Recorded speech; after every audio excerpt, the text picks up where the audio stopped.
Hello, welcome to Staring at the Abyss. I'm your host, Richard Gerlach. I'm very unnerved by these children staring at me from the tree outside my window. So I'll try to shush them away. With me, as always, is Matt Brandenburg. I got nothing, but I'm here. It's snowy, and I'm having fun in the snow. And we have a very special guest, the author of In the Devil's Cradle, S.L. Edwards. Thank you for having me. I'm coming to you live from the bayou town of Houston. No spooky kids, but I've got a little dog at my feet who she is spooked. She's a little scared. I mean, she's part corgi, so she's always kind of scared of something. She's part corgi, part Pomeranian, so she's got the scared of something DNA in her. Pretty fierce. Oh, it's a fun mix, though. Oh, she's a great little dog. I love it. Oh, corgis. I love corgis. Corgis are great. Me too. Yeah, I had promised myself when I got my PhD finally that I would buy myself a corgi, and that's exactly what I did. Oh, that's amazing. That's we have a good choice. Yeah, we have somebody. I think it's my next door neighbor. They dog sit. It's like their grand dog, which is a corgi, and it cracks me up. She'll like come running over and hide in our garage all the time. It's so funny. They're big on hiding. Molly's thing is she likes to take every single one of her toys and put them under the bed. So I deliberately got a very tall bed so she could hide under it. Aww. But now I can't clean my apartment because I will put her toys up, and you would think that I was hitting this dog, that I was just abusing her from the way she howls and yells for her toys. She had a plan. That they were there for a reason. Yeah, right. It's like a teenager. There's a reason to the chaos. That's why my room is messy. Yeah. I know where all my stuff is. It's my room, Dad. I learned it from watching you, Dad. That is not true. I am a geek freak, and everyone knows that about me. Well, for today's episode, we will be discussing In the Devil's Cradle by Sam Edwards over here, which is a really great political gothic novel. Yeah. And you can buy it on Amazon. There's some issues with the paperback printing because of Ingram and shortages. The ebook's available. If you order the paperback, it might take a little bit, but you'll still get it. Yeah. And are nuts. And it sort of features a dog too. It does. Yeah, it does feature a dog. I will plug Word Horde really quick because I know if you order a physical copy from them, they will give you an ebook to go with it. So if you want to circumnavigate the evil empire of Amazon, you can just go ahead and get both formats. And Ross is wonderful. Yeah, so I was going to say, you should totally do that. I mean, other week we had Nicole Cushing on talking about Mothwoman, and she also, a number of her books are out through Word Horde, and we talked quite a bit about how great they are, and that is one of the reasons I love them, is that they give you the ebook version as well as a physical version, if you order the physical version, of course. I think some of the best horror in the last few years. Oh, I agree. I wouldn't include myself in that category, but I mean, really, some of my favorite authors and some of the heaviest hitters come out of Word Horde. I think about Nadia Bulkin's collection a lot. She said Destroy. I think about John Langan's The Fisherman, Cushing's work. I mean, the Oren Gray. Corpse Paint. Yeah. Oh, Corpse Paint. Yeah, it's a phenomenal publishing house, and it's been sort of surreal to work with Ross Lockhart. Hey, what I'll say, I know you were a little self-depreciating, but your book totally fits within what they do. So 100%. Yeah. As I was reading it the whole way through, because I saw, that was from Word Horde, and I was like, oh, this fits kind of that catalog of the way they kind of twist things. It's not just a straight like spooky gotcha book. Everything they put out, including yours, has a little bit more into it than just spookiness. No, Ross and the folks at Word Horde are very discerning, and they're very particular. So I know my work is... you always feel like an asshole when you say nice things about your own book. I know it's a good book, but do I enjoy it as much as I enjoyed The Fisherman or, like I say, Nadia's book or any of Oren Gray's incredible stuff?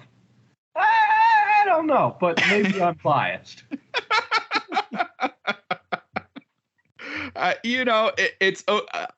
We're all friends here. It's okay to be proud of your stuff. You should be.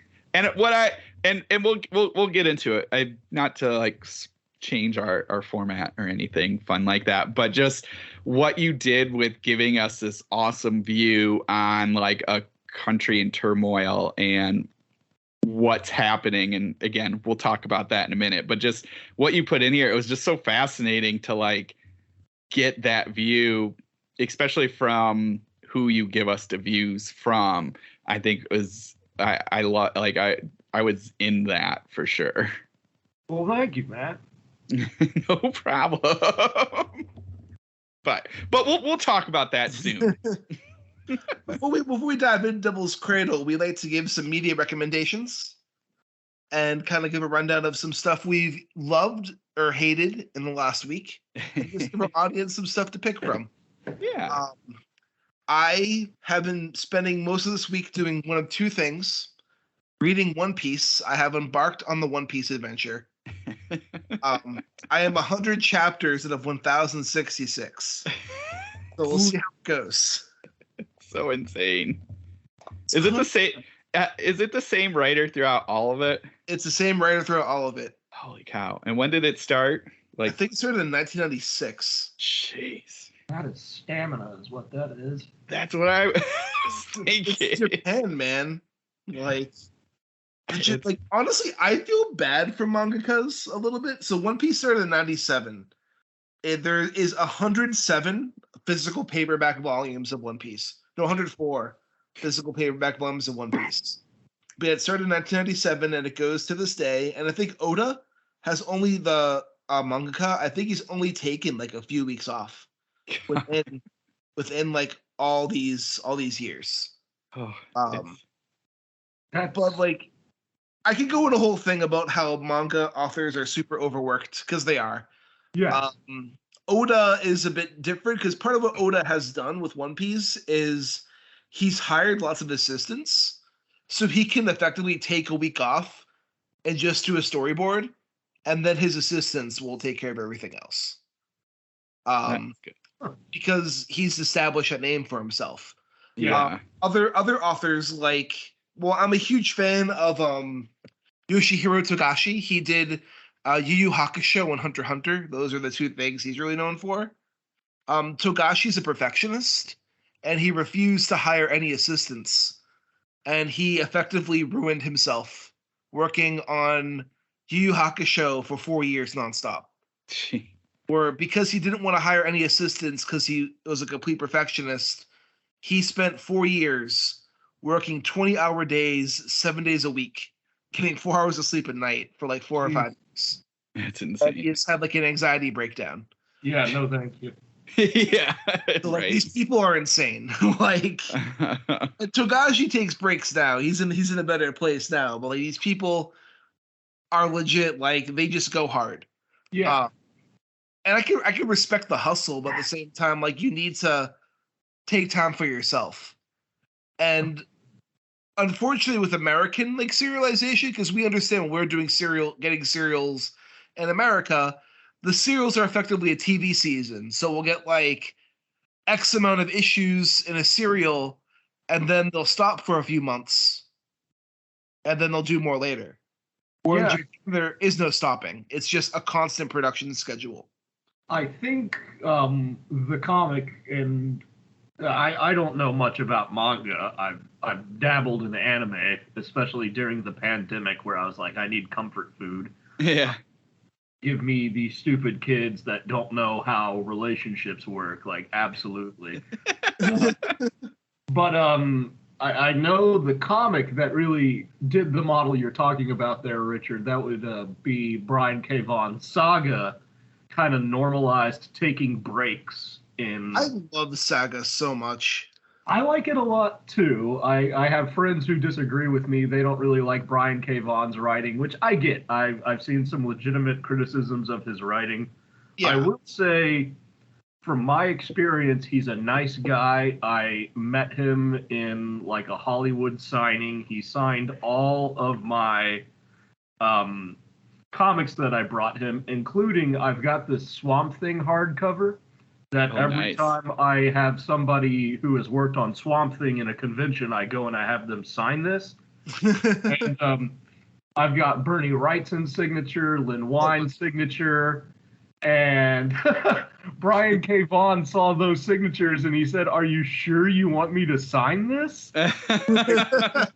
His run on Swamp Thing was just, and again, I like his writing, but that run on Swamp Thing was terrible. It was, and we all know it. And then I met Joshua Dysart, who kind of took over in the long aftermath of Brian K. Vaughan's run. And he asked me the same thing. Do you want me to sign this? Because Lynn Wine and Bernie had signed it. And then he saw Brian K. Vaughan's signature and he said, "Oh, if Brian signed it, I can sign it." And just, he signed it. So I don't know much about Japanese serialization. I think the not taking breaks in American comics, where, you don't have a lot of writers who are also the artists. Yeah. I think not taking breaks there actually hurts it. I'm reading a lot of superhero stuff. I always have. And when you have multiple artists on the same issue, it's very jarring. And I wish they would take breaks so it could follow a certain vision instead of having very bad art on one page where you realize DC brought in someone from a stable to meet a production deadline. And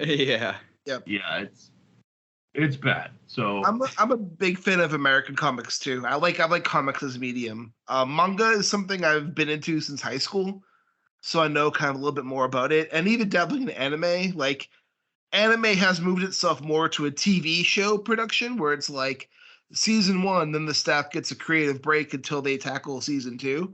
Yeah. Like back in the 90s, anime was, again, there was no season break. It just kept going until they were done.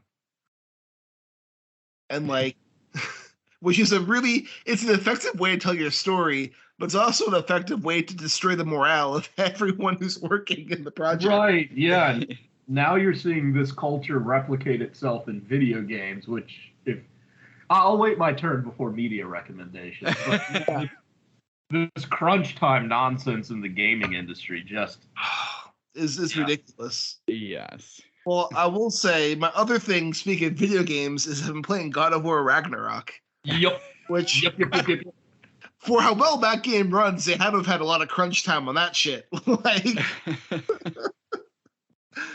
But no, like, it's honestly one of the best gaming experiences I've had this year. It's so good. It's so good. The Thor fight in the beginning was one of the greatest moments I've had in the game all year. Yeah, and that actor, whoever, I don't want to spoil it too much. I haven't gotten that far into it just because I've lost the ability to sit down and play video games for hours. My ADD kicks in even for that. But I love what they did with Thor. I think the actors who they've chosen to portray Thor and even Odin, even though that actor throws me off a little because he's from West Wing. So yeah, he's from West Wing. Yeah. So I'm like, wait a minute, I know this guy. The actor who plays Thor. The actor who plays Thor is from Sons of Anarchy. Yeah, my friend told me that. I haven't seen that show, but that actor and what they did with Thor, I thought it was really, really cool. Oh, it was super cool. It's such an ingenious way to cut against, Chris Hemsworth and that portrayal of Thor. Yeah. Wait, who's the voice of Odin? It's Richard Schiff. Oh, yes. Okay. Toby Ziegler. Yeah. He also does the mocap for Odin as well. Oh, that's amazing. All the actors also did all the mocap for their characters too. Like Chris Judge from Stargate SG-1. He's Kratos. Huh. Yeah, those games are... Yeah, I could pontificate about God of War for a very long time because I was not a true believer. But now I very much am a true believer, and I think they're going to go down as some of the greatest video games ever. Especially for narrative. Narrative, it's incredible. Oh, and even the hack and slash gameplay. It's just it's so intuitive, and yet it's a lot like Doom Eternal, where you got to be a little twitchy and you got to react fast. I love that stuff. And I love how the relationship is developing between Kratos and Atreus. Yeah.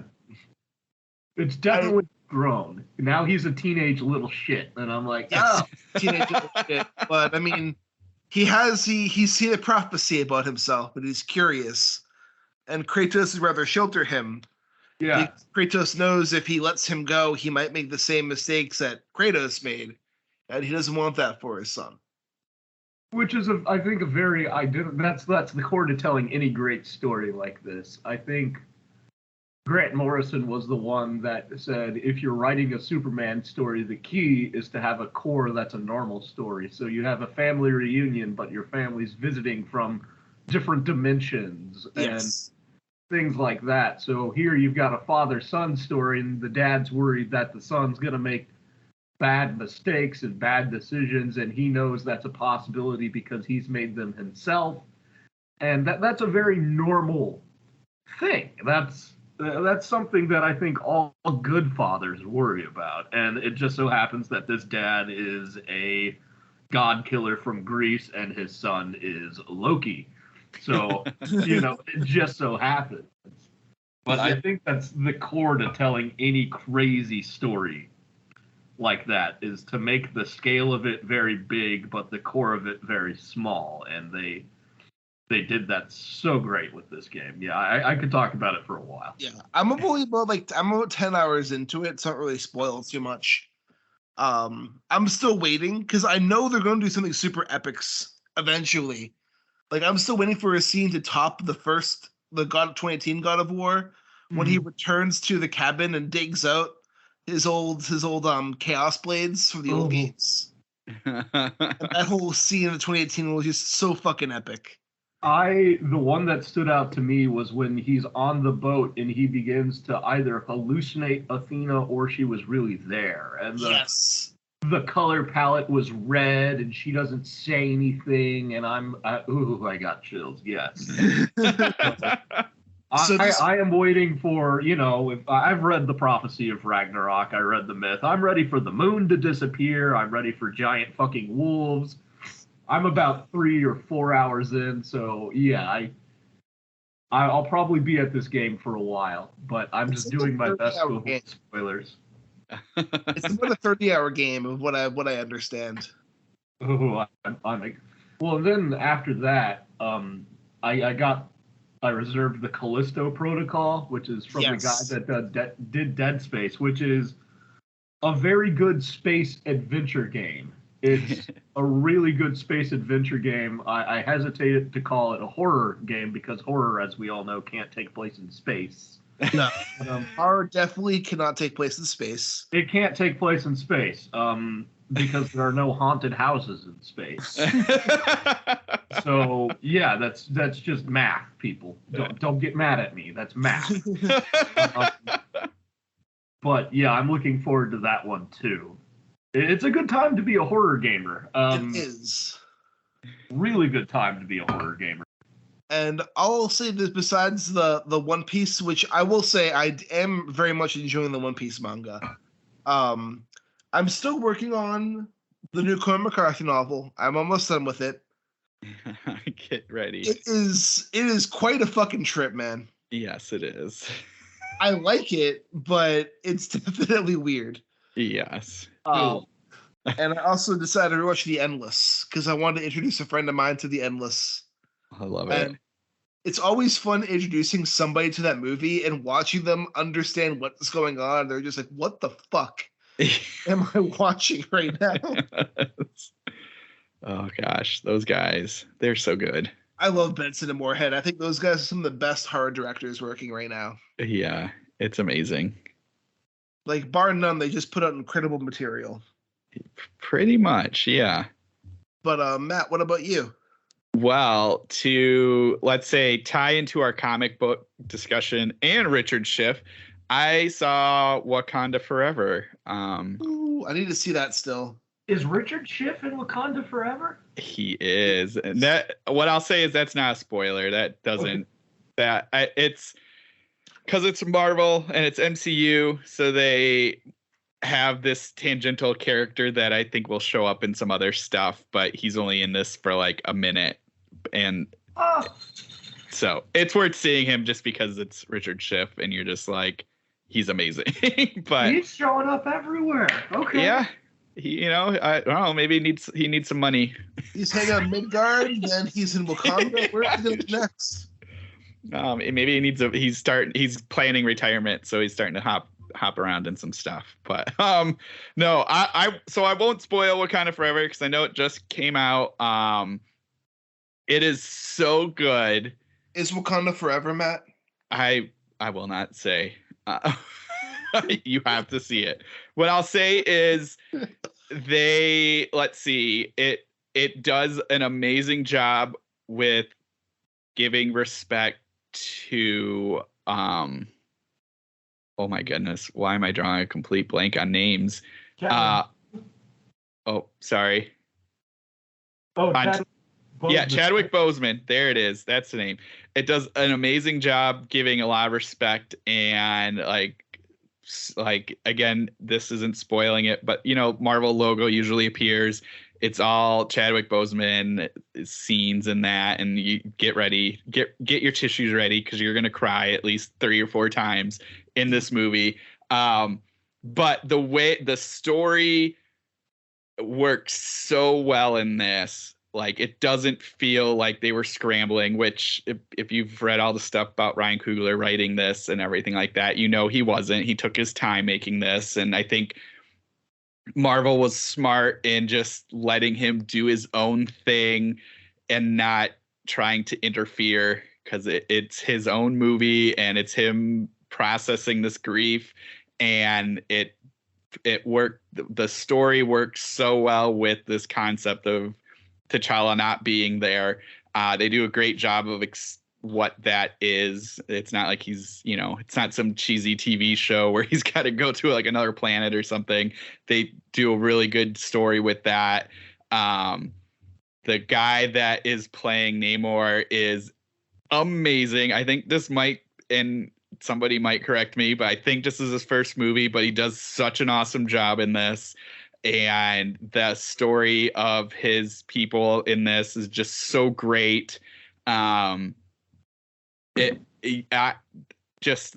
love that they let him do his thing, and they said, "Sure, Ryan Coogler, do your stuff." And he's like, "I'm not going to do.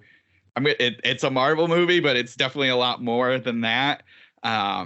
It's brilliant. It is long. It's like 2.5 hours long or something like that, but it doesn't really feel like it. And I think partly because of the world he builds with Wakanda and then what he builds with Namor's people, like you're just so in this that you just want to spend more time there and just want to just absorb all of it, which I don't think he's doing, but I know they're making a show about a couple of the characters there. So I think we'll get more time in Wakanda, which is great.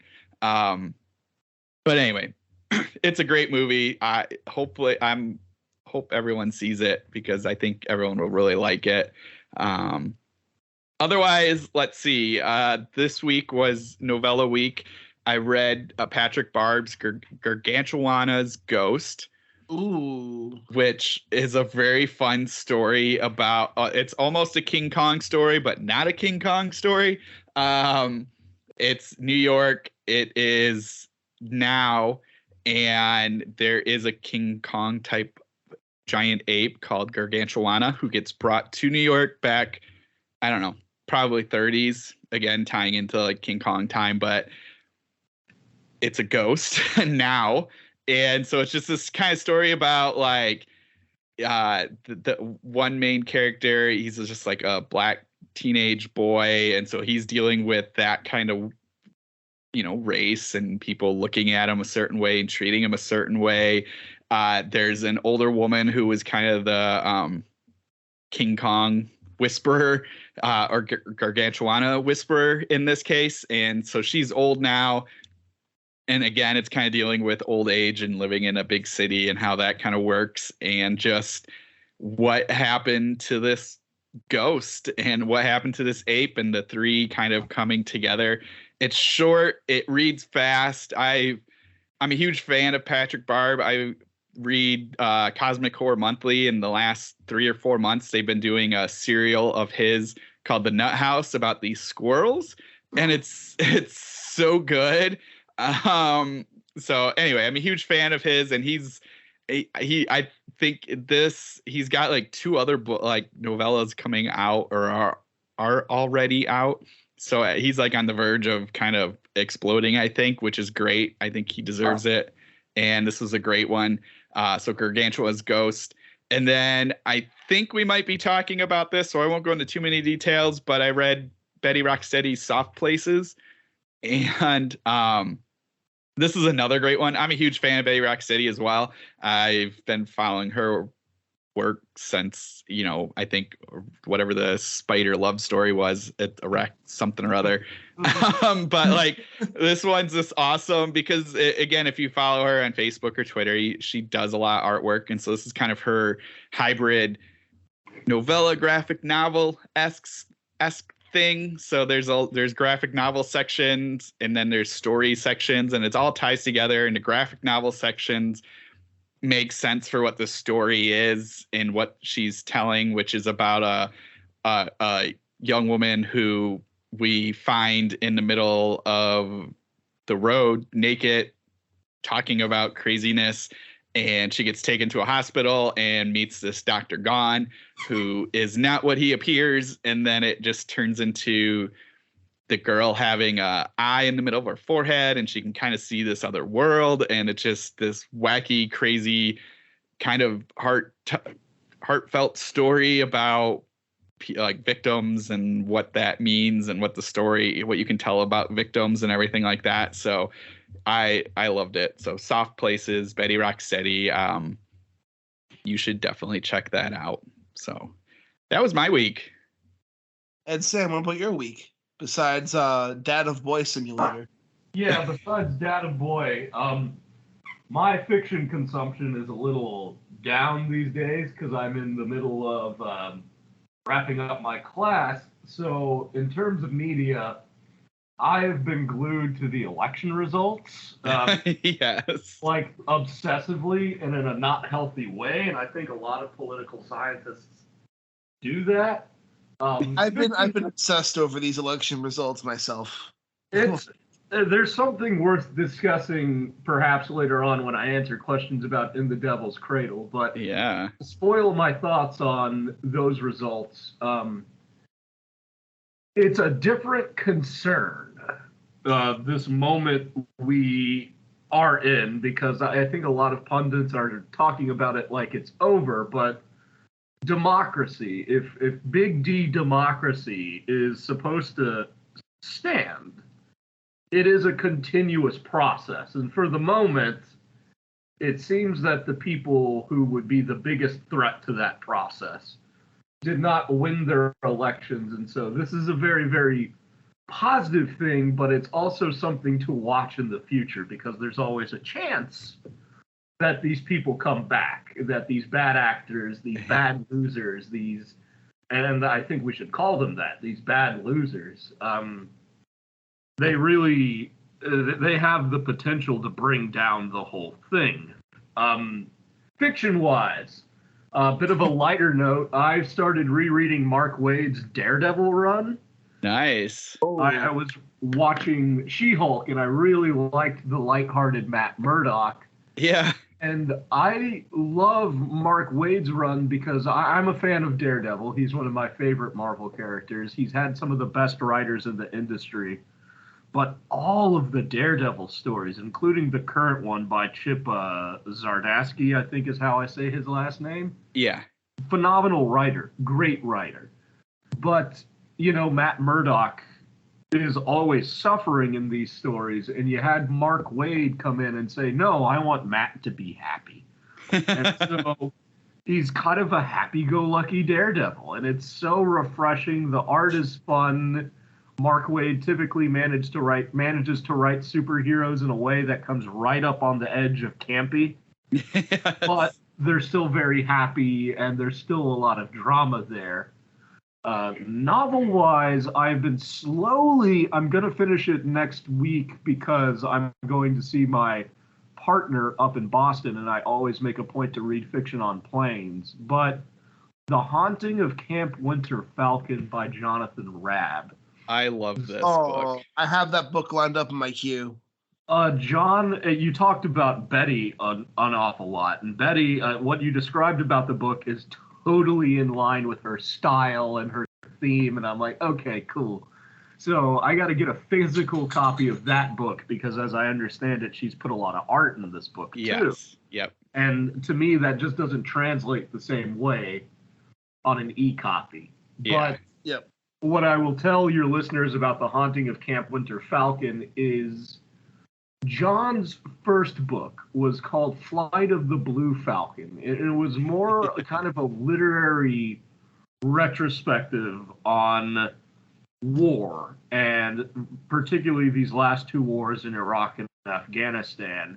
And it was not a horror novel. It was kind of about what the military-industrial complex does to veterans. Mm-hmm. And I would say that this novel is very much like that. However, there is definitely a horror story, and it's John Raab's typical thing.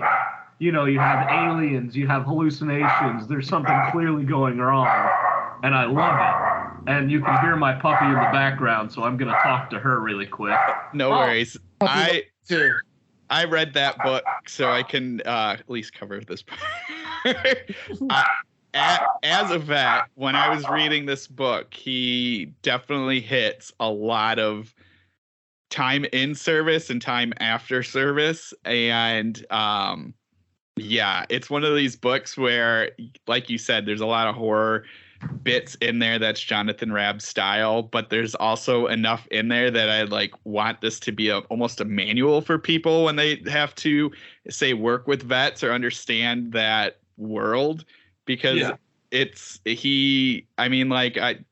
I've talked to him plenty, and I know where he's at with everything, but just he captures just that feeling of being in that machine and what that machine was like, of just dealing with shitty people that are above you, and just the daily grind of serving every day, and then the after fact of they just sort of dump you and you're like, good luck. And it's just okay, I just spent 8 years of my life in this thing, and now I have to kind of readjust to the human world. Right. Yeah, it's okay. Somebody needs to go to her calm crate, or she needs to lay down. You decide, Molly. You want to participate in this conversation? Is it going to be constructive? No. No. Okay, let's go to your calm crate, baby. Let's go to your calm crate. Let's go. Oh, are you laying down? Okay, you get one more chance. All you have to do is be calm for just a little longer, sugar. I promise. She's a baby.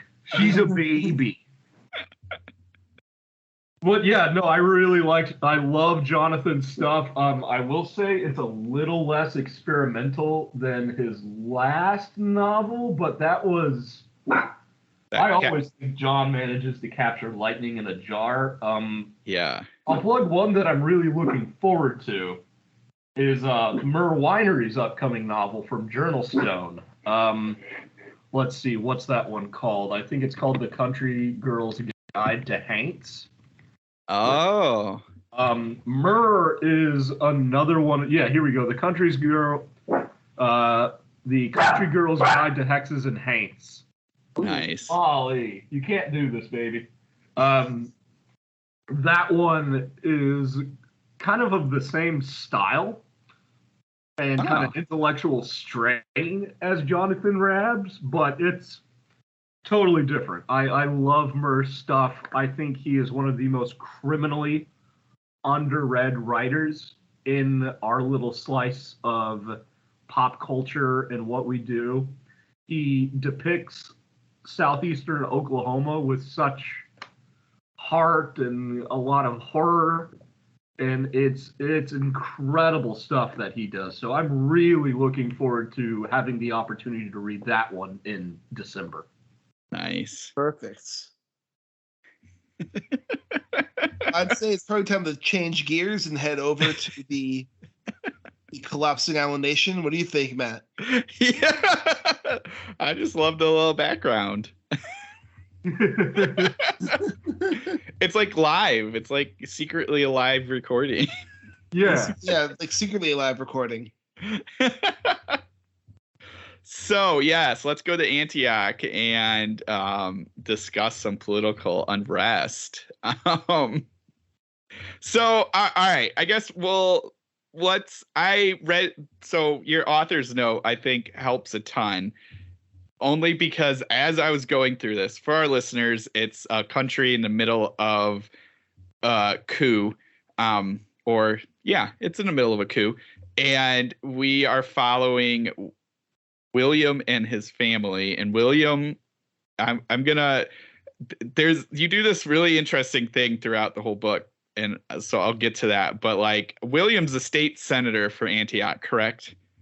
William actually represents he's in Antioch. He's a member of the Socialist Party of Antioch. He's a very popular senator. Yes. In the months preceding the novel, but when the novel begins, his reputation has taken quite a hit.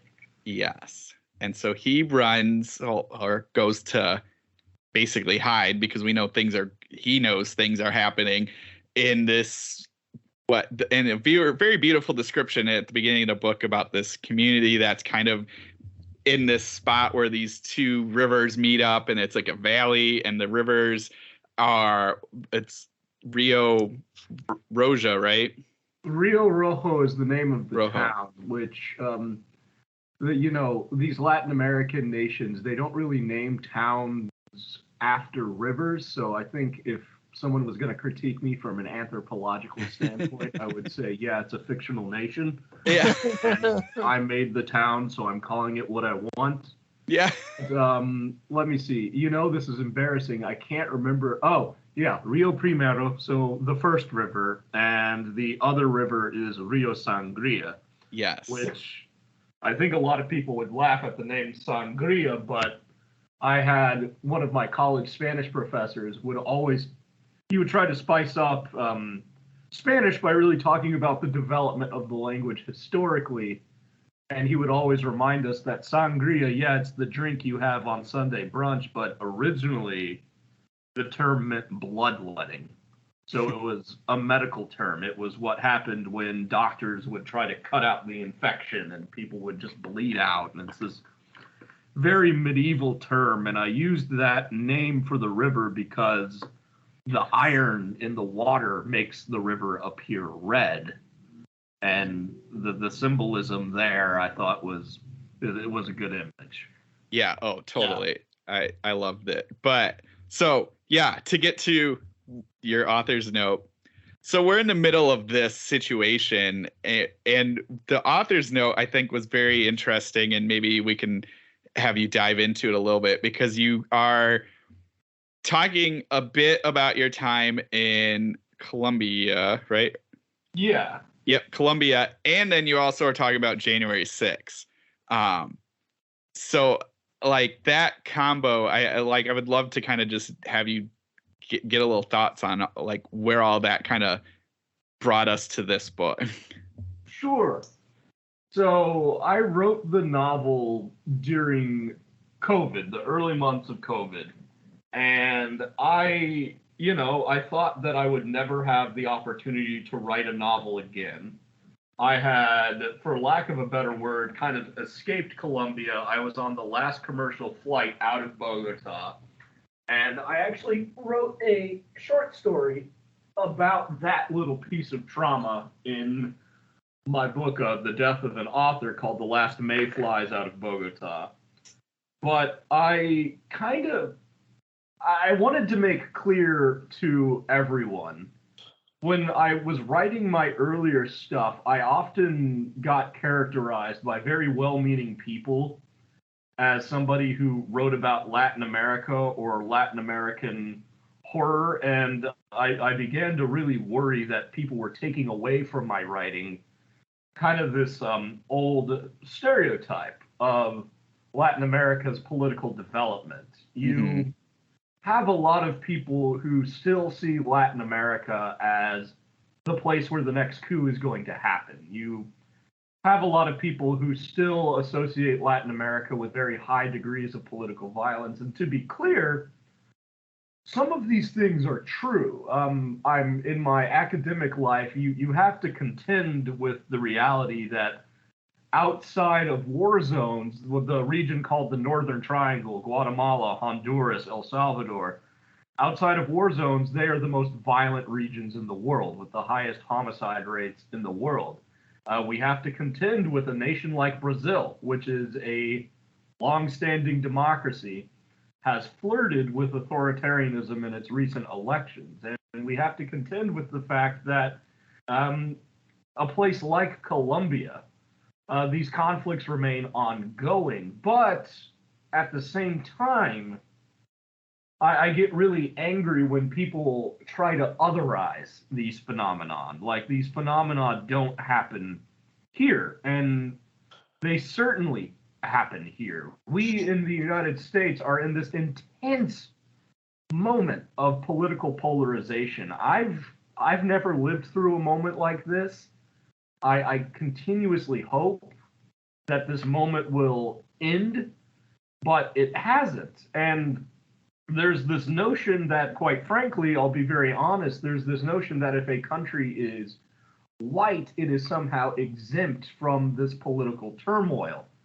And you have cases like France, which again they flirted with authoritarianism in Marine Le Pen.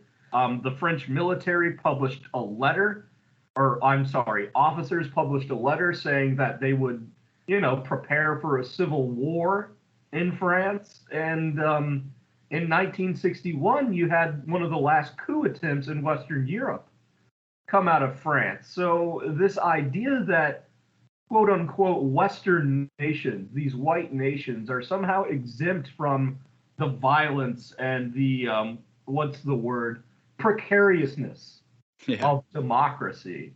It's not true. So it made me very angry, not at the people who were telling me that I'm writing about Latin America, but angry at the people who angry kind of at myself that I hadn't made this explicitly clear, that I think these horror stories aren't horror stories about Latin America, they're horror stories about institutions.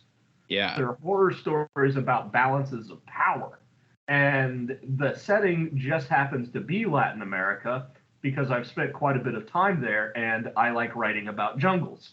So we don't have those in the United States, or Western Europe. Just the geography doesn't line up. I can't do that sort of setting in these places. So I tried to use the aftermath to make that explicitly clear. That, you have guys like Jake Tapper on CNN covering January 6th live and saying, oh, this looks like a scene out of Bogota. Bogota hasn't had a coup since 1953. No, Jake, it doesn't look like a scene out of Bogota. Bogota, after the death of Pablo Escobar in 1994, you didn't see that high degree of urban violence in Colombia anymore. Now, the violence is still ongoing, but it's largely in a rural area. You don't see these things. So there was this effort after January 6th to say that this was a quote-unquote third world phenomenon come home to roost, and I was It makes you angry because these phenomenon have happened throughout history again and again in Western Europe and in the United States. It's as if we have somehow whitewashed the fact that Western Europe really developed out of religious conflict. And that the peace in Europe that we see now, the quote unquote peace, developed out of World War II. I tried to de-otherize political turmoil and political violence while maintaining this setting that is very dear to me. Yeah. Well, and that's what, like, I was thinking as I was reading this, even because I didn't read the author note until I finished a book, but like as I was going through it, like you could, I picked up on all those parallels of January 6th and this, and like what's happening. And I also really liked the confusion that you put in here, at least on my part, maybe, but if others could, because you have this community that as we go along, like we get kind of right from the start of this one view of people coming out, the William and his family coming from outside, and they picture this town as like this small rural town, and they're very shocked at how like it's really built up. And they have, I think it's Antonio, but I could be wrong, their driver and house person discussing like, well, no, we have colleges and we have these big museums and we have all this stuff. So like, so anyway, you get this like view from the outside into the inside, but then you also have the view of the people in the town, specifically the kids, but it feels like everybody as we go along, of them all having rifles with them. And we get this concept of them training from an early age to shoot. And we get some other stuff, maybe not to spoil it just yet, about what this community is. So you have that, and you're like, all right, cool. This community is going to look out for this family because of their family history. And we're looking at the outside. I think it's the Holy Order of the Red Sword, I think. Yeah. So you're at first you're like, and again, this is me just guessing and throughout of it, but you have this shot of them and you're like, oh, those are this group that's trying to take over. And then you have like the Colonel Gardner. Yeah. This who like national hero who's preventing coups. Yeah. Yeah, but the way, like, again, to go back to with January 6th and just this kind of unrest is as you progress, you start like, at least I started kind of being like, well, wait, who's the group that we're, who's the, like, not in the most simplest terms, who's the good guys and who are the bad guys? And you're like, because you're kind of, as we go, you're wondering about the community people, and we can talk about that in a little bit. But then you're also wondering, because the colonel sounded good, but then you're kind of worried, like, through William's perspective, he's like, he always scared me. And then you're like, well, then there's communists. There's all of this stuff, which I think what I'm trying to get to is when you're in the middle of something like that, you just don't know. Yeah. I would, so the first thing that I'll comment on is the town of Rio Rojo and the sort of integration of the youth population into an armed militia. Yeah. One that was inspired by being from Texas, and I don't want to give the impression, again, stereotypes matter, and as much as Texas makes the headline as this Wild West, like everyone's a cowboy shooting guns, that is becoming more true, and it's deeply concerning to me.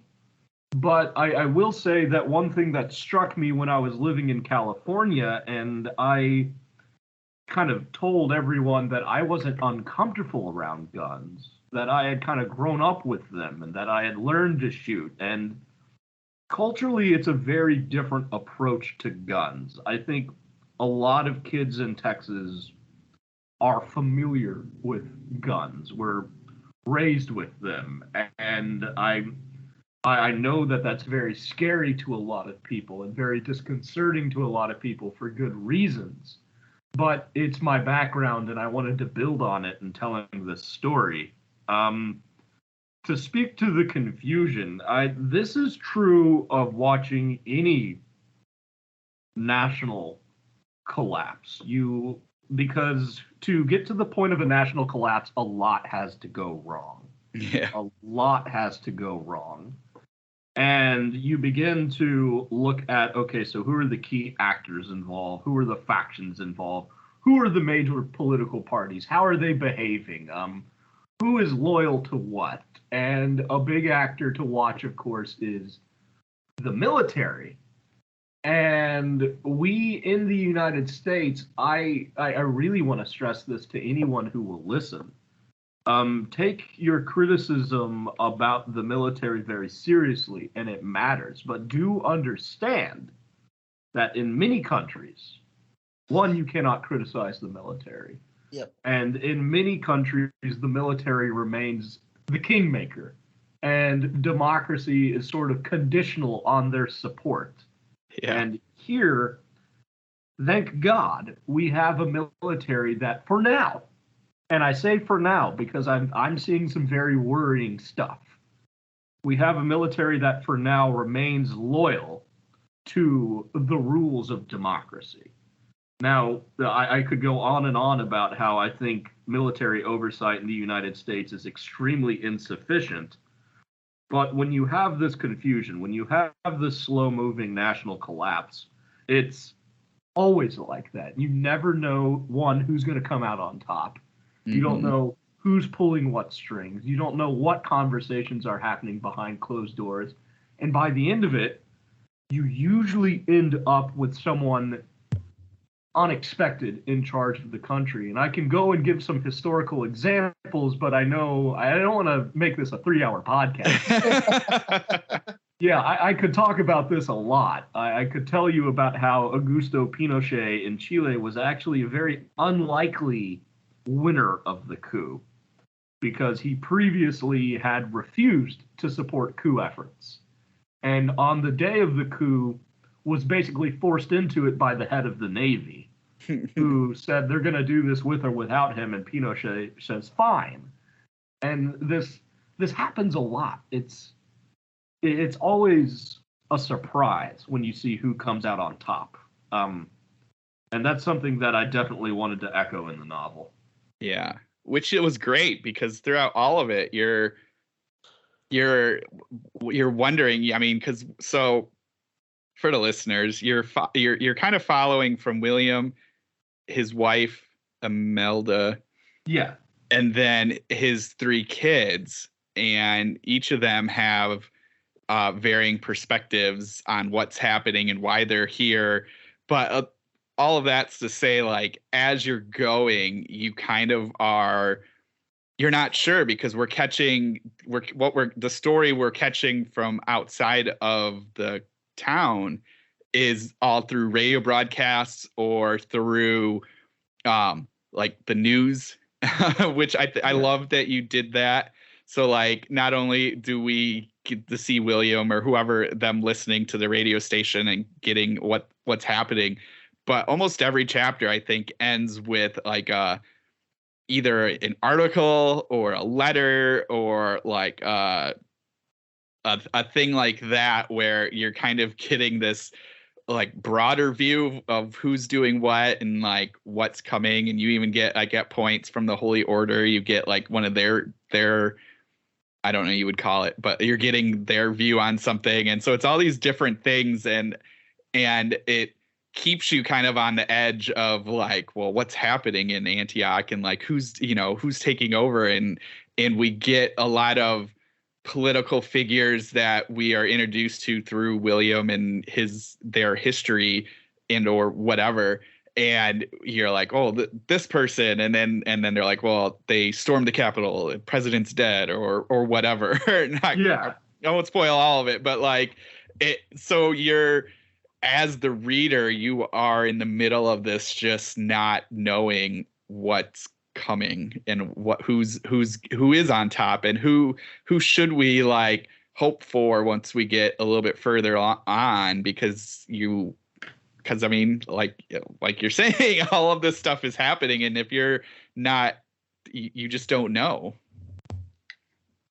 Yeah, it's always a very scary thing to witness. It's also a very difficult thing to study, because when you want to track what exactly went wrong, there's often multiple different causes.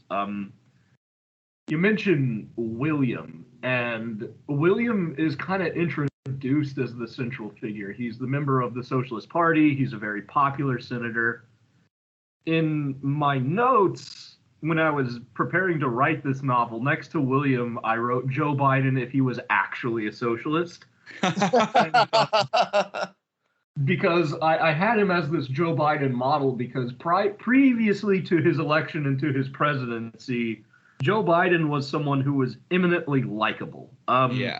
People loved Joe Biden, and I really mean that on a personal level. You go back and you listen to what characters like Lindsey Graham had to say about Joe Biden, and all of these folks, and you get the picture of someone who really believed that if he could form a personal friendship with anyone, then he could get anything done. And that's, I would say, William's defining characteristic as a politician. So he's very naive. Yeah.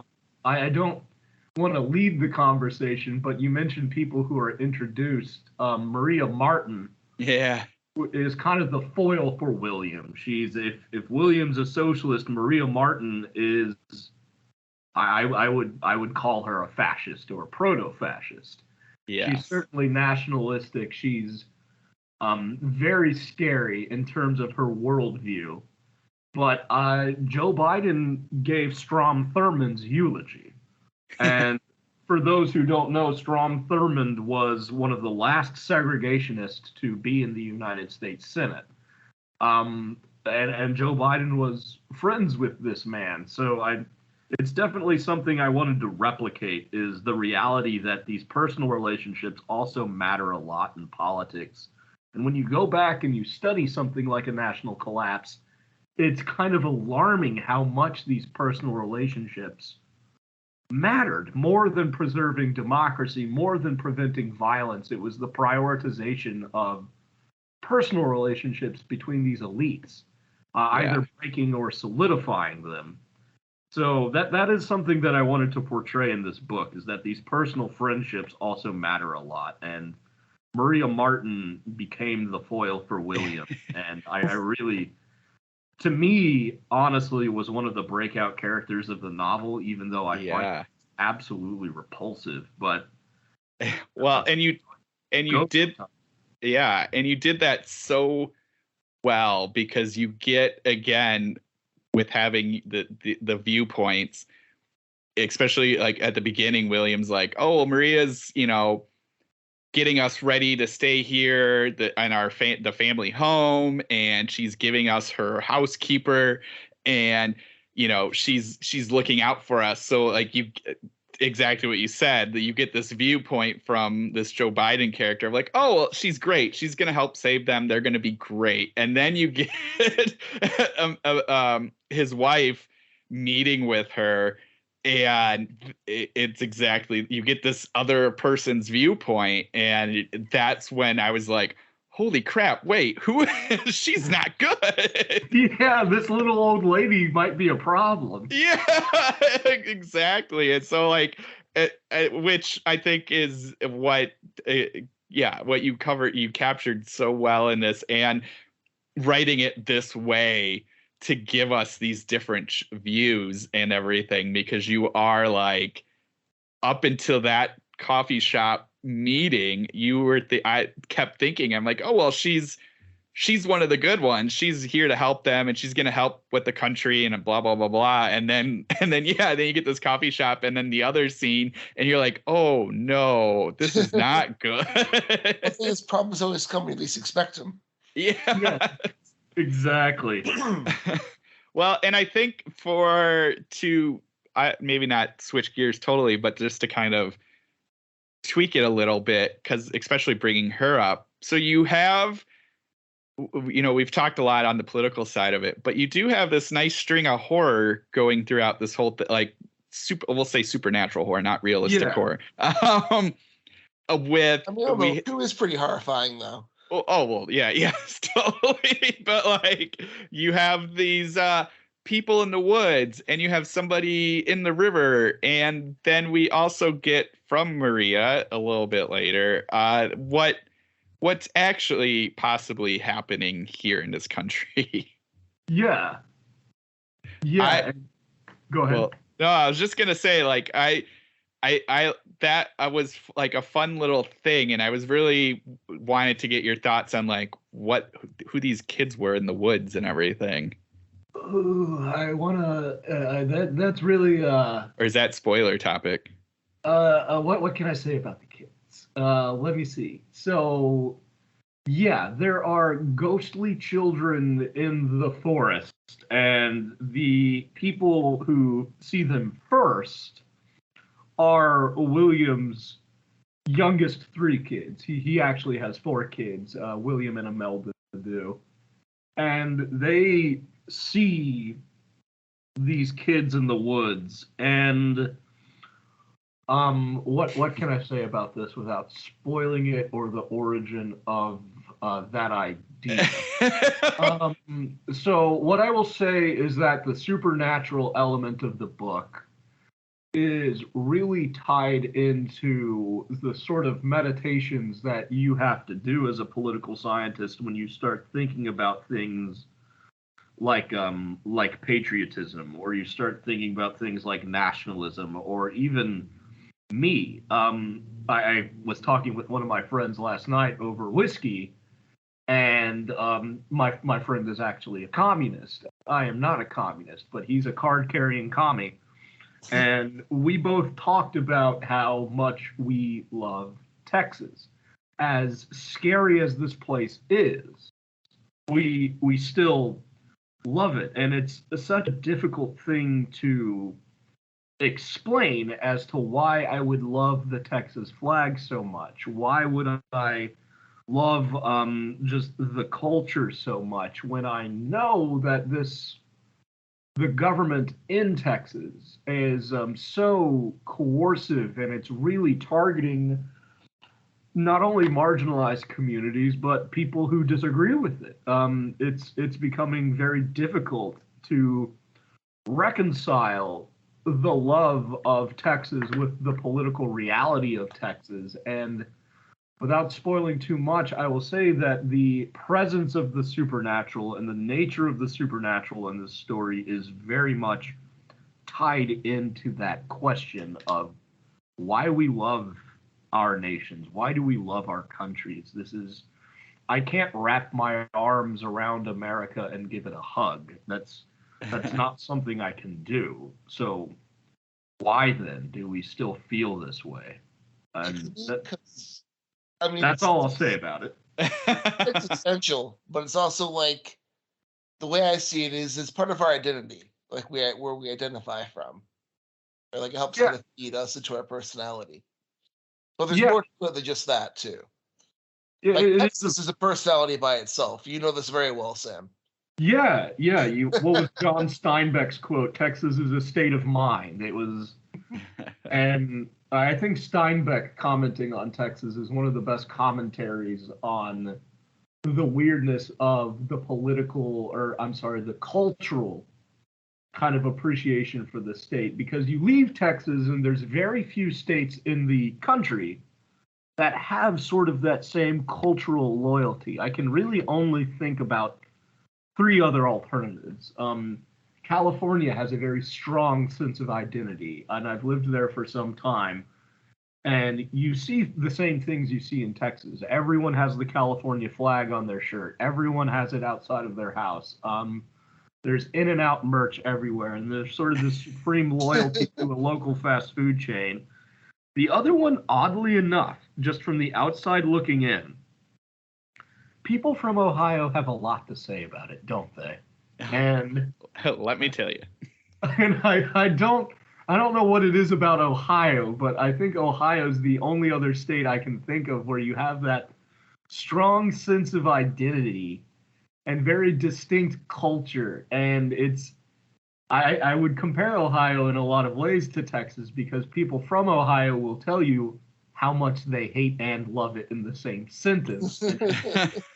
It's a very strange thing. But yeah, it is part of our identity. It's part of our socialization. But then we have the option of walking away, don't we? We have the option of saying something like "fuck Texas" or "fuck the United States," and I hate it. That's a route that's available to us. Yeah. But not everyone can do that or wants to do that. So it's very much a question of, well, why do we hold so fast to this part of our identity? Why is that something that we can't let go of? And that's, like I say, I really wanted to tap into those questions when I wrote about the supernatural things going on in Antioch. Okay. Well, I think we could get into some of that. Just ring the spoiler bell. Yeah. We'll say before the bell, buy this book. I mean, like we said at the beginning, Word Horde is great. It fits within their catalog very well. This is a very interesting, awesome book that covers like the days of being in a coup, and I think it's just fascinating to kind of get inside of it and be in that reading about what's happening there. So I highly recommend it. So check it out. Plus, it's Word Horde. It's a must buy. Yeah. All right. So we can ring the spoiler bell. Ding, ding, ding, ding. Yeah. So all right. So we have a couple things that we can maybe go into, and maybe this one actually isn't a spoiler, but I thought it was interesting. You have this legacy of Holcomb. Yeah. And I feel like that does end up dealing with a lot of the supernatural side of Antioch. For listeners, he was the first one to save Antioch, I think, would be the way. And he's from the town, and he's got this cool ancient mansion that's kind of creepy, and he's famous for having a dog that was legend to take down horses and eat them in half, and he's kind of this. Everyone in the town loves the bloodline. They're all for the Holcomb bloodline, and that's why William and his family can easily come in and be accepted. So, all of that being said, I feel like that all tied to our ghost kids, what's happening in the river, and what this ultimate goal is for Maria and this youth brigade. Yeah, so let's see. I will go ahead, since the bell's been rung. Yes. I'll go ahead and talk about that. So there's a line from a political scientist, Benedict Anderson, where he says nations are imagined communities. And I'll return to Texas, which, if y'all can't tell by now, Antioch is as much Texas as it is Colombia or the United States, and it's really kind of my personal struggle with, why do I love this thing that hurts so many people? And the kids in the forest, Maria, Holcomb, they are kind of the manifestations of the nation hurting people. They are the manifestations of the people who quite literally sacrifice their children to feed this thing and keep it going. And again, I would say, since the spoiler bell has been rung, I would say that my response to Benedict Anderson in this idea of a nation as imagined communities is Antioch's response is, no, this is a real entity. This is something that exists. This is something that has physical power and a physical manifestation. And it's almost, I would call it, very hesitantly, I would call it a Lovecraftian entity. It's of that same kind of vein. And Yeah, I remember back when I would engage people on politics on social media, and I really stopped that. But I was living in California, and there was this woman commenting on my congressman's page, and she was a repeat offender. Very often would comment these really vile things. And her profile picture said "proud mom of a future Marine." And, yeah, and I always thought that was weird. I thought that was very strange. And don't get me wrong, I'll add a disclaimer. I think there are heroic and good reasons to join the military. I wouldn't study the military if I thought they were full of all awful people and only doing terrible things. I wouldn't spend my hours doing that. But this very real phenomenon of people gearing up to send their kids to the military for some reason where there's a very real possibility that those kids could die. Yeah. It's a strange thing. So the kids in the woods are exactly that. They are the children that the people of Rio Rojo have sacrificed to this entity to maintain the covenant, to maintain the deal that they made with this entity. And Holcomb himself was the first one who made this covenant, and he's portrayed in history as the guy who unified Antioch. Like, he was the one who finally had the first successful anti-colonial rebellion, and then also unified all of these various regional warlords in Antioch.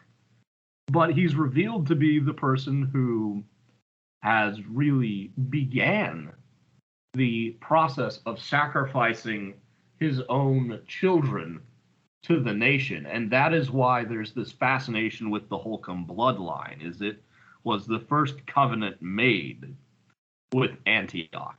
And the kids and everything that unfolds is just, I use the word echoes a lot, but it's the echoes of that original, very horrifying sacrifice.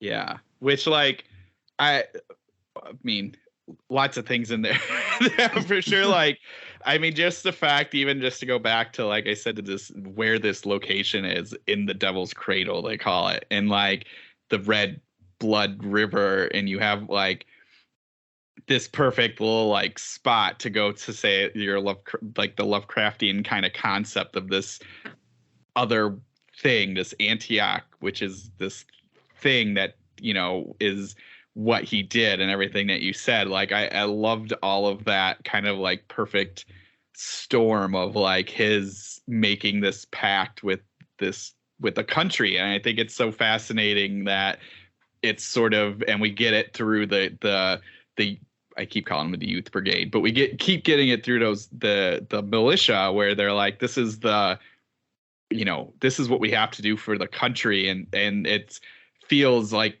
country as in this living thing, which I thought was just really fascinating and such like a interesting look. And, you know, I when I was getting all the kids, which I think it was a really fun, like, because you kind of make them like happy.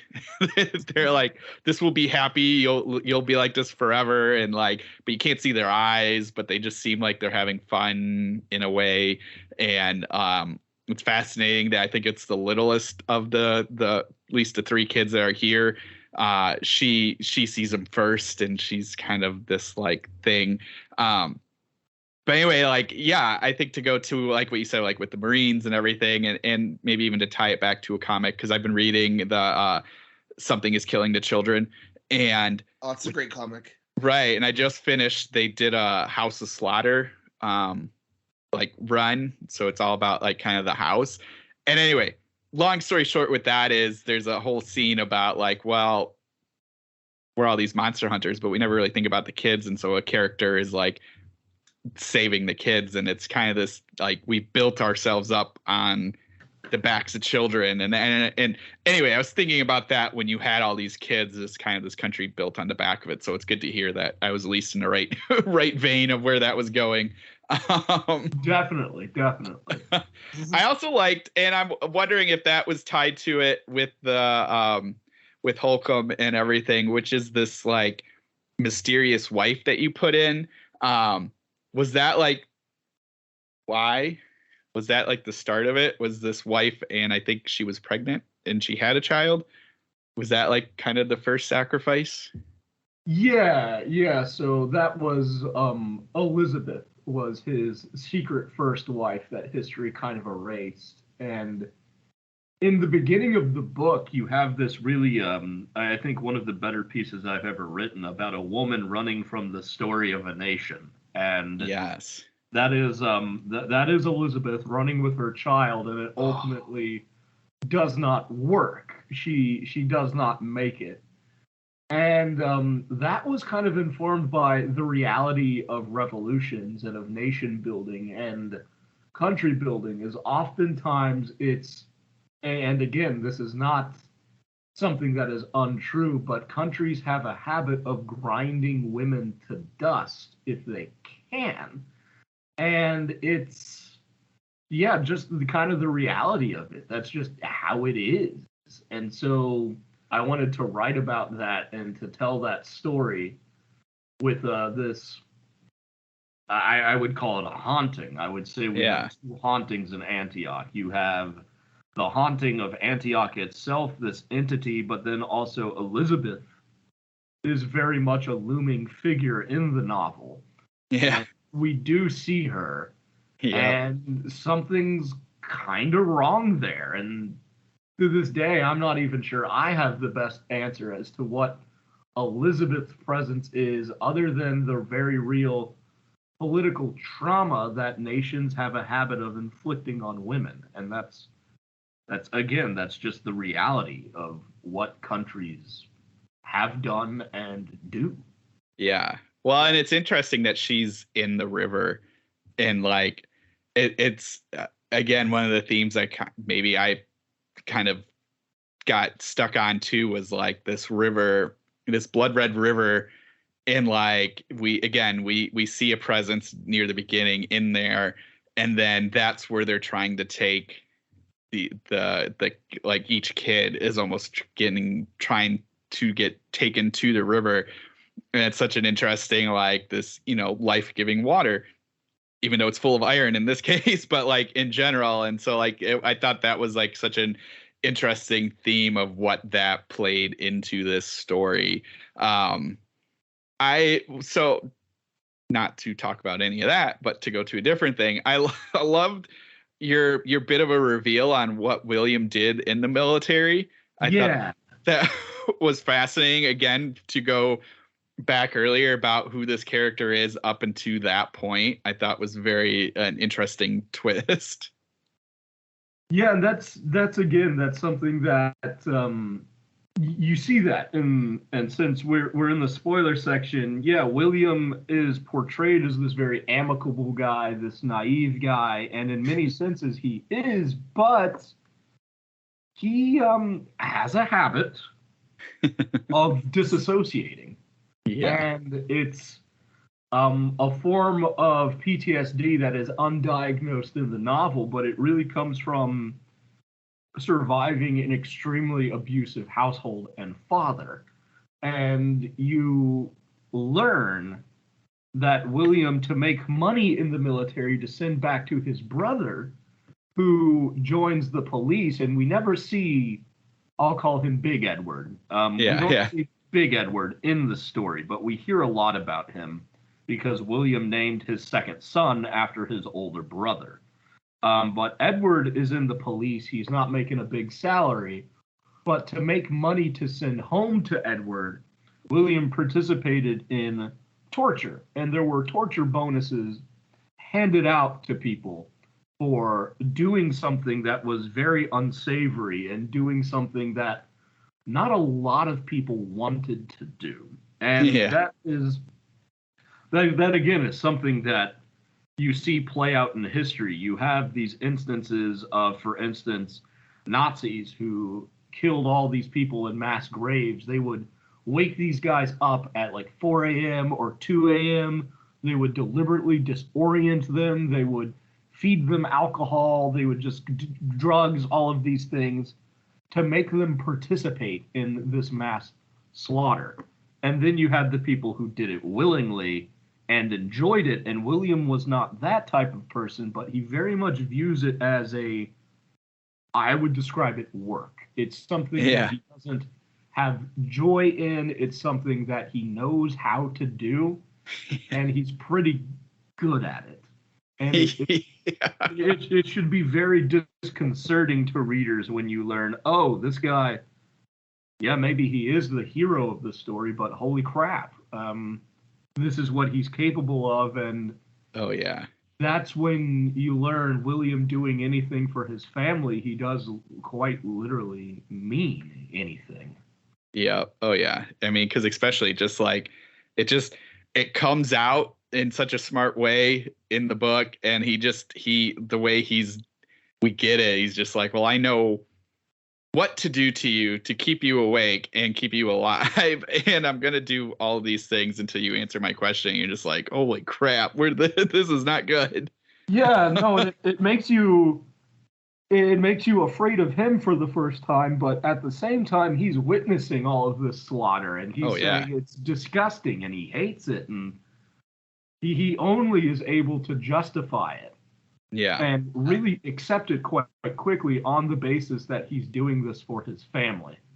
Yeah. Which I also, my partner and I go back and forth on William. She says that she finds him to be the most sympathetic character in the novel because there's the reality that people, to sustain their families, to sustain their livelihoods, to keep the people they love safe, they do participate in political violence. And I kind of waffle on who I think the most sympathetic character is. That's a tough one.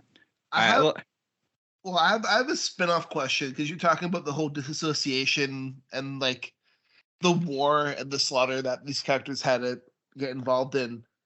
And this isn't really about the book, but it's more kind of about that. Have you seen the remake of All Quiet on the Western Front yet? I don't know if we talked about it. I think we might have. Not yet. It's very high on my list, but I've got this huge pile of media I need to go through before I'm able to sit down and watch that. I think you'll find parts of that to be very, like, touching some of the stuff you wrote about in this book, honestly. Although it's more of like very much anti-war than it is anything else.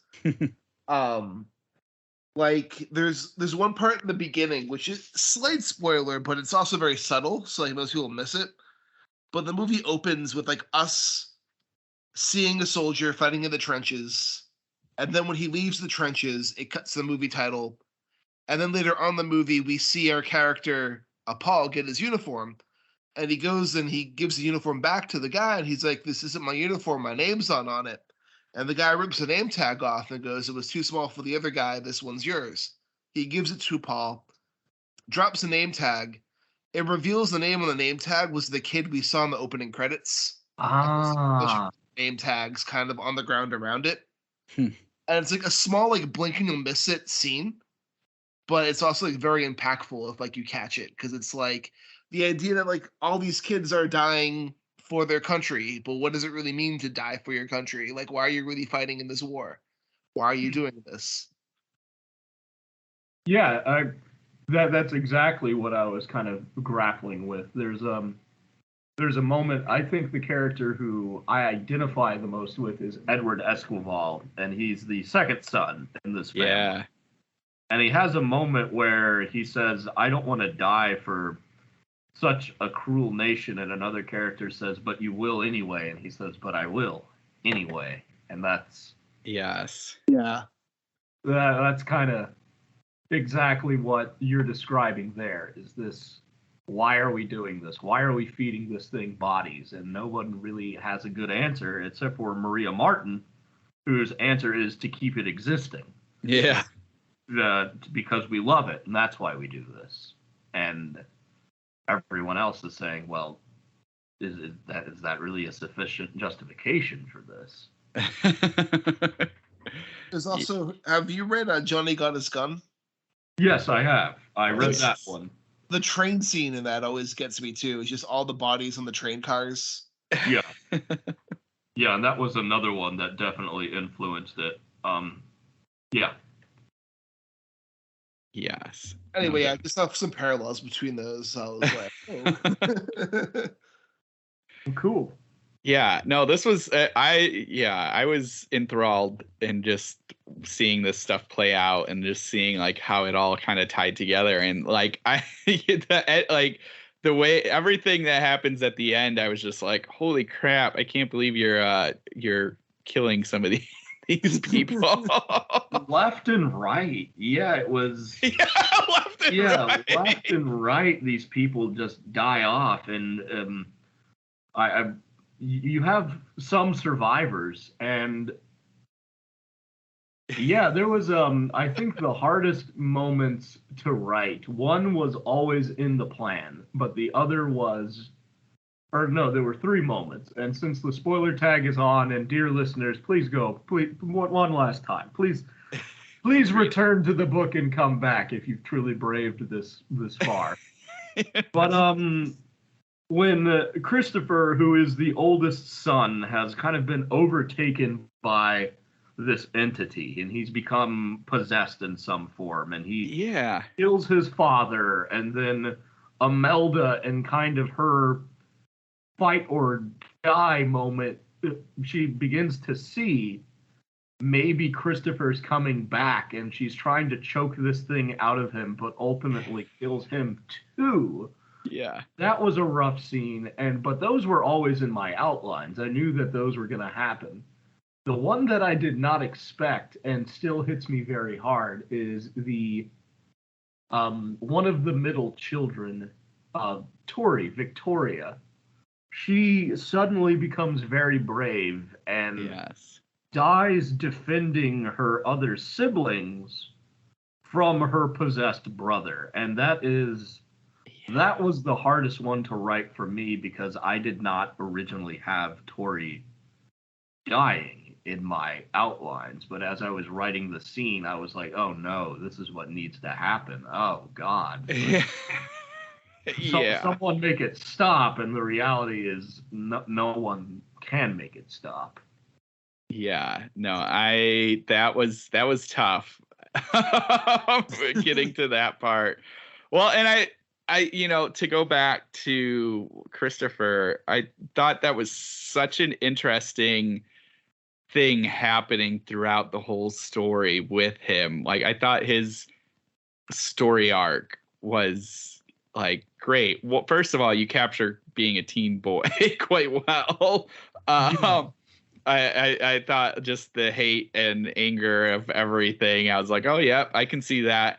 And just like, especially then when you get like kind of in his head where he's like, I don't want to be like this, but that's just who he is. And yeah.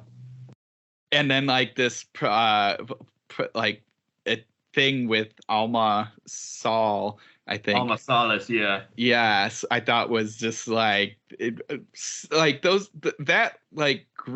militia group is so fascinating and crazy, like, to read. But like, anyway, so to see like him kind of getting out of his shell, only to realize like that he was gonna get like kind of taken over like that, and just you have that scene where he's practicing gun shooting with her, and he recognizes after the fact who he was shooting on that piece of paper. I was just like, damn.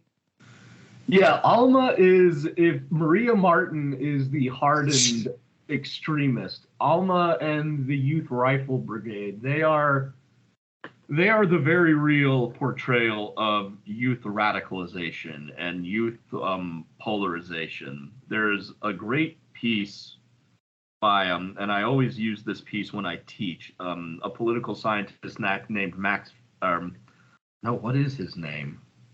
Hold on, I need to look this up, because the title is so funny, and it's What Do Terrorists Really Want? And they found that most Al-Qaeda, Max Abrams, yeah, it turned out that the guy was a maniac. He really went down the right-wing rabbit hole, and he himself kind of fell prey to this this radicalization.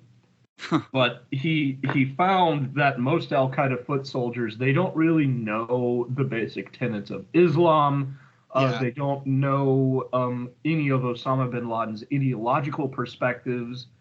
And they join these groups tend to recruit young. They tend to recruit very young. They target people with some college education, not a lot of college education. They use universities as recruiting grounds. And they target people who need a sense of belonging or a sense of identity. And the Youth Rifle Brigade was definitely a portrayal of what does a group of young political radicals whose identity is bound into participation in violence. What do they look like? And Alma was the radicalized youth, the true believer, and Maria's kind of the architect of this radical or I maybe not architect, but sort of let's call it kind of a servant role of this greater conspiracy. Well, yeah, and I think that's what was so interesting to see, because you kind of get this a beginning part of them just being like, well, we want to protect our community. This is our, people view us a certain way, but this is what we do, and we know how to do it because we know it's in the woods. And they're kind of pointing at like, well, if the communists come, let them, we'll be ready for them and everything like that. Kill them all. And it's like a really cold-blooded response to hear from a child, but we'll just kill them if they come here. Yeah, and so it's just like, it was so, because like, again, exactly what you said, this kind of sense of belonging and the thing, and why I keep going back to this, bringing up the community and everything, is because of how you did it, of the outside of this community. So all of Antioch kind of sees them as this backwoods little place, and which again, you can kind of then see when you're in it, how proud they are of their space and how they're going to protect it and prove what they are. Which goes to everything you said, this group that is like, well, we're going to protect our group and we're going to protect our town, and we're proud to be here. And we, Holcomb is from here, blah, blah, blah, blah. And so like, it just was so fascinating to see. And even like, we get these like background sounds and images of like what's happening in town.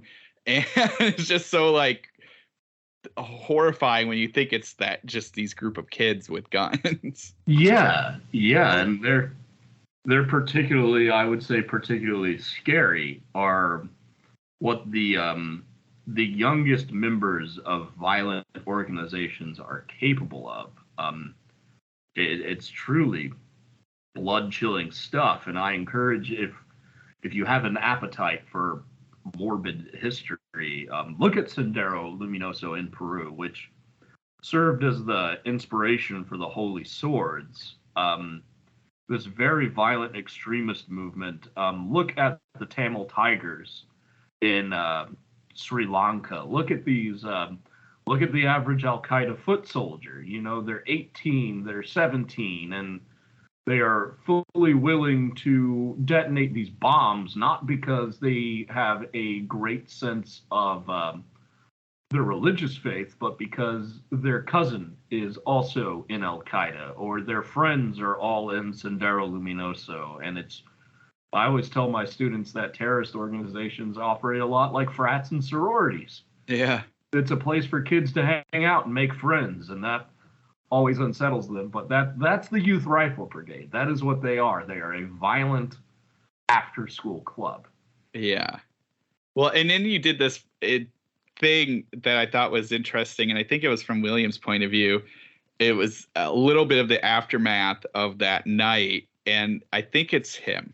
I can't remember if it was him or Christopher, but they're talking about like it gets to the point where people are attacking others in the town because they did because they said something wrong, or it's not even, it gets to a point where it's not even about saving the country or anything. It gets about, ending a grudge with somebody. And I thought like that captures this so well of you see it or you hear it of like there is the group that kind of has this political movement or whatever movement that they're going to do, but then it kind of degrades to like, well, you charged me X amount of dollars for something and that was wrong, so I'm going to take it out on you now. And I thought that was such like it's a very, very small scene. It's probably only a couple lines, but it just kind of shows what that chaos is once you're in the middle of, say, like this like blood like rush.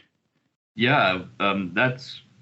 I keep plugging political science books for some reason, but there's a great book, or maybe it's an article. I always assign the article for my classes, but Stathis Kalivas wrote something called The Ontology of Political Violence, or The Ontology of Violence, and he sort of says that there's different levels of violence in a political conflict, and that a lot of the individual-based violence that kind of takes place under the banner of this greater national cause is based on petty grudges. So you have a moment where this state collapses or where a society is really, really crumbling and these grudges come to the surface, and it manifest in things like people telling American troops that, oh, my neighbor who I don't like, he's Al-Qaeda. Yeah. Or, oh, this person that I don't like, well, they're a Cinderista. They're all of this. And sometimes communities take extrajudicial means or extrajudicial processes into their own hands. And yeah, it's a very strange thing to learn that a lot of these very intense episodes in civil wars or internal conflicts, it's something as simple as the Hatfields versus the McCoys. It's not always partisan. It's based off of old perceived grudges. Yeah. So I thought that I loved that to kind of see that. And I thought that was great to kind of round it out and everything in there. But anyway, this was a great book. Thanks for sharing this with us and coming on. Totally. Well, thanks for having me. We've been trying to get you on for a while, so I'm happy we could finally make it work out. Yeah, me too. And now I've gotta go to see Wakanda Forever. I actually bought my ticket today. Nice. I will have more to say on that by the end of the day, I promise. Yeah. We can always talk more Dad of Boy too as well. Oh God, yeah. No, first of all, I gotta check on my poor puppy. She finally fell asleep. I'm afraid she's oppressed, but once she's taken care of, I will, and once I watch Wakanda Forever, I'll come back and play Dad of Boy. Yeah, very excited for Dad of Boy. What a great story. Where can listeners reach out to you at? So this is bad, but in this moment of political polarization, I really try to be present on only one social media outlet, and it's Facebook. And don't get me wrong, Facebook is evil, but you can find me at Facebook at Sam L. Edwards. You can reach out to me directly via email at sledwardsright@gmail.com. That is really the one place to find me. You're not going to find me on Twitter. Talk about a state collapse. Twitter is just going to go nuclear like one of these days. Like it is. Oh, it's happening. Real time. We're witnessing the end of Twitter, and it's fascinating to see people react to it almost the same way that they would the collapse of a country. And did you guys see the insulin tweet? Yeah. No, what was? Oh, yeah, Elon saying, "Oh, well, let me explain insulin." No, it was someone, I forget the name of the pharmaceutical company. Someone made a fake profile for one of the pharmaceutical companies that produces insulin, and they just tweeted out insulin is free now after buying a blue check mark and mimicking their name. Yeah, so the whole thing has become meaningless. So Twitter has become meaningless, and some people are saying, "Oh, don't leave because it's funny now." And I'm like, I only have so much time in the day. So you're not going to find me on Twitter. You won't find me on Instagram. Somebody keeps telling me I should have an author website, but for the life of me, I can't figure out why. other than some editors really like author websites, which, you know, if they don't want to work with me because I don't have a website, then, you know, whatever. Then you're not going to work with me. But Facebook would be the place to find me, and also email. Perfect. And Matt, what about you? After all this, I'm on Twitter at BrandonbergDM. You can follow me on Twitter at Rudy53088, and be sure to give Abyss a follow with Add Into Staring. We should really make a website and get some stuff for Staring to the Abyss off of Twitter. Yeah. But this is Richard Gerlach saying, keep staring.